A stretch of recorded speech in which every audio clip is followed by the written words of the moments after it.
on commence avec l'exercice de notre tenue, on avait dit donc que l'on rajouterait les croches et qu'il fallait faire aussi attention à la position, dans le sens où, voilà ce qu'on devrait obtenir, hein, logiquement, ok, une main qui est à la même hauteur que l'avant-bras. Inutile de faire ça c'est pas bon, et ça c'est ce qu'il y a de pire, parce que c'est là où on a plus de tension, ok, dès qu'on a ce creux comme ça, ok, dès qu'on fait comme ça, et ben on a une espèce de dystonie au fur et à mesure, hein, qui se crée, c'est-à-dire qu'on concentre beaucoup trop la force dans la main, on en oublie le reste du corps, et au bout d'un moment, ça fait mal. Ok, donc ça c'est la pire des positions, ça c'est acceptable, mais pas pour ce genre d'exo. De temps en temps, oui, par exemple, oui, quand on soulève une note, hop, voilà, c'est là où on commence à avoir cette espèce de geste, et oui, ou là, oui, on peut avoir un avant-bras qui passe par-dessus, ou au contraire par-dessous, selon ce que l'on veut, hop, voilà, ce genre de choses, ou comme ça, enfin, d'accord. Mais dans ce genre d'exo, donc voilà, on garde une hauteur fixe. Ok, on y va. Donc on va essayer de rajouter les croches. Ok, je vais faire le métronome, d'accord.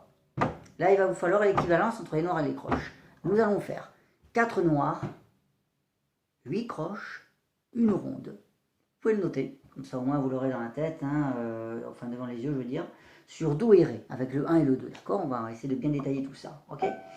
Donc je vais faire 4 noirs, 8 croches, une ronde. Voilà ce que ça va donner. Voilà le tempo. Noir, noir, noir, noir. Croche, croche, croche, croche, croche, croche, croche, croche, ronde. 2, 3, 4. Le 2 est levé, c'est parfait, il va pouvoir jouer avec le 3. Même rythme. Noir, noir, noir, noir. Croche, croche, croche, croche, croche, croche, croche, croche, ronde. 2, 3, 4. Bon, ok, hein. Et c'est un accord, hein, je vous le fais ici. Pour la main gauche, je vais faire juste le 4 et le 5, c'est une chose plus difficile. 1, 2, 3, 4. 1, 2, 3, 4, 5, 6, 7, 8, ronde. Voilà. Ok, voilà ce qu'on pouvait dire. L'avant-bras reste dans le prolongement, hein, des touches, enfin du moins le plus possible, hein. Ok. Le poignet et l'avant-bras sont à peu près à la même hauteur. Ok. Voilà. Les doigts n'ont pas joué non plus au bord du clavier. Ils n'étaient pas non plus ici. Ils étaient à mi-chemin, hein, sur la note, hein, ok. D'accord, on surveille toute cette position. Et on détend l'avant-bras. Dès que vous allez accélérer, naturellement, vous verrez que au bout d'un moment, voilà ce qui va se passer en fait. Voilà. Il y a un petit geste, hein, une petite vague, hein, qui va apparaître au fur et à mesure. Mais ça, c'est normal, hein, de toute façon, hein, ok. Voilà, c'est une espèce de détente, hein, de l'avant-bras qui compense. Ok. Bref, ok. Donc voilà ce qu'on pouvait dire, pardon, pour cet exo. Pour les vagues du Danube, on va juste redire 2-3 choses donc sur la première ligne, à propos de cette espèce de geste là, hein, qu'on avait étudié pour projeter vraiment, hein, le son. Hop, voilà. Hop. Voilà le geste, hein, qu'il faudrait essayer de trouver, hein, tout simplement. Ok. Hop. Une espèce d'enroulement, hein. D'accord, donc là évidemment on va avoir beaucoup de volume, hein, puisque le corps s'investit au fur et à mesure. Hop. Voilà, je me souviens qu'en fait chez vous le côté gauche était un peu plus coincé que le côté droit, c'est normal, vous êtes droitier. Donc du coup, une bonne méthode aussi, c'est de travailler par imitation. Droite, gauche, droite, gauche. Vous voyez, c'est pas forcément écrit sur la partition, mais voilà, on essaie de rapprocher les deux gestes pour qu'ils s'imitent l'un l'autre. Voilà, il y a une interaction en fait, une espèce, hein, de symbiose, hein, qui se crée. Droite, gauche, droite, hein, voilà ce que vous pouvez faire tout simplement, même d'ailleurs dans l'autre passage.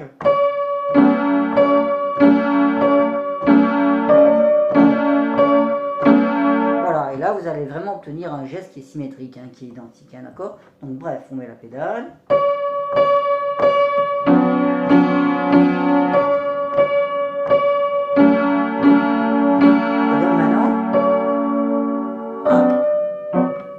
De piquer cette main gauche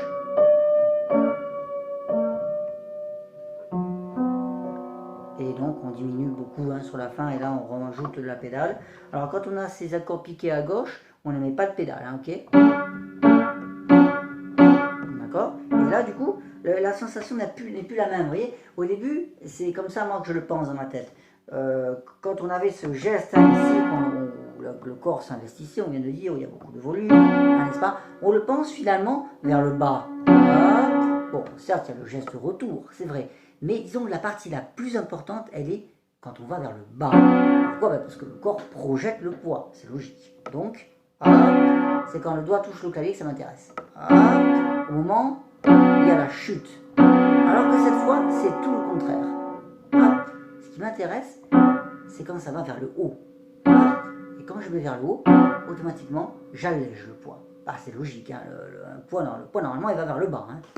C'est l'attraction, ok, on sait tout ça, ce sont des lois de la physique, ok, d'accord. Donc du coup, en faisant ça, automatiquement, en le pensant vers le haut, vous allégez le poids. Donc forcément, vous avez un geste qui est un peu différent et un effet sonore qui va s'en ressentir. Donc là, c'est intéressant. Et au début, vous pouvez le constater, même bien l'observer. Je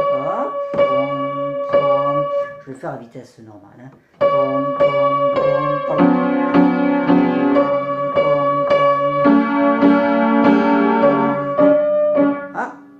Ça y est. Là, la sensation n'est plus la même.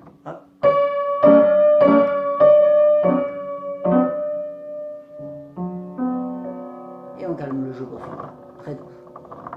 Ok, bon, ça après vous avez compris. J'ouvre le son ici.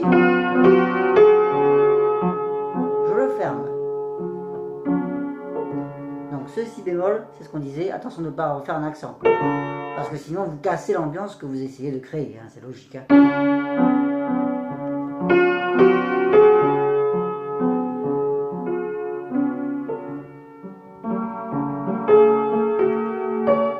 Je cherche une direction, je cherche, sans réellement trouver. Et là, voilà, c'est là que c'est vraiment très très différent. Et donc, c'est ce qu'on disait en cours la dernière fois, essayez de profiter de ce soupir. Regardez bien sur la partition, vous l'avez. Et vous voyez, quand on le fait même, je vais le faire au ralenti exprès. 1, 2, 3, 1, 2. Pendant le soupir, voilà ce qui se passe. Le geste va se préparer. Et voilà. Et il y a la respiration qui va avec. Toujours les notions de chant, toujours, ok. Voilà. Là, on a changé complètement le son. Ok. L'attaque est très différente, donc l'effet sonore l'est aussi. C'est logique. Ouais. Ok. Il y a toujours interaction entre le corps et le son qui est produit. Bon, bref, voilà. Ok. Je vous laisse réfléchir à ça. Alors, dans le passage là, si, do, ré, mi, fa, sol. Donc, on avait dit surtout c'est la main gauche qui est intéressante. Ok. Donc, on rappelle les basses accentuées, profondes. Et les accords longs. Imaginez en soufflant. Prolongez le souffle comme ça.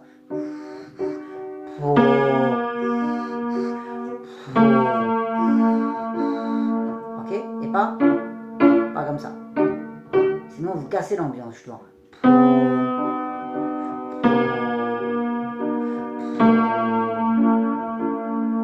Voilà déjà la main gauche. Ok. On rajoute la main droite qui ne doit pas la perturber.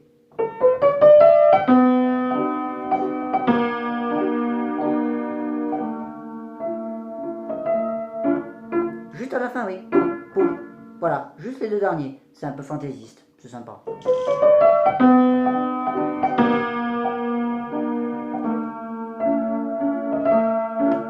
Voilà. Bon, là après c'est autre chose, on n'en a pas encore parlé. Pour l'instant, on se contente encore de tout ce gros passage, depuis le début jusque là. Ok, essayez de maîtriser tout ça, parce que, mine de rien, vous l'avez dit vous-même, les informations se superposent et c'est pas évident de penser à gérer le poids par-ci, le poids par-là, savoir comment on dose les choses, déjà la recherche aussi du geste, etc., etc. Ok. Donc voilà. Alors pour Alléluia, donc on avait dit qu'on essaierait d'inclure maintenant la pédale, ok. Donc main gauche seule avec pédale. Allez, bon je le fais d'oreille, là j'ai pas la partoche, mais peu importe, ok. Ah oui, voilà, ça me revient. En fait, on va essayer quand même également de monter un petit peu la vitesse, si vous y arrivez, à un jeu bien régulier. Vous voyez là, ce que je fais, par exemple, c'est bien comme vitesse. Si vous y arrivez, c'est pas facile, mais voilà. Faites l'effort justement de donner des automatismes supplémentaires à votre main. Voilà, donnez-vous encore plus de cordes à son arc. Donnez-lui encore plus de cordes.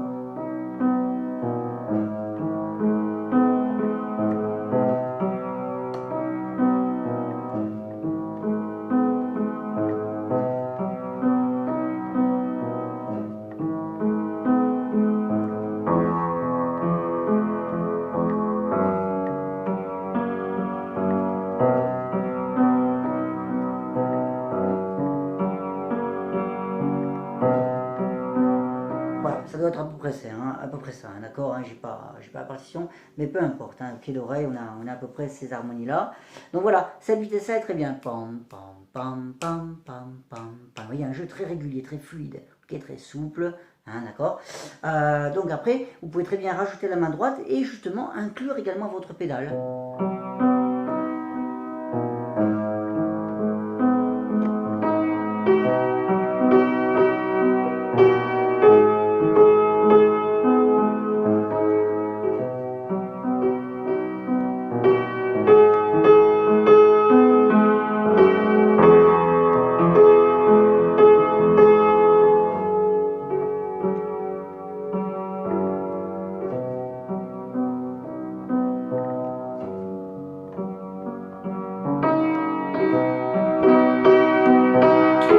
Bon, et c'est bien, d'accord, hein, je m'arrête là, de mémoire, je ne peux pas tout vous faire, je ne sais plus exactement. Mais bon, en tout cas, voilà. Bon, évidemment, vous ne jouerez pas comme ça pour la prochaine fois, c'est évident, d'accord. Mais même très lentement, et là, je fais exprès, je mets la pédale. Voilà, c'est pas grave. Le jeu doit être bien régulier comme ça, très lentement, pas de problème.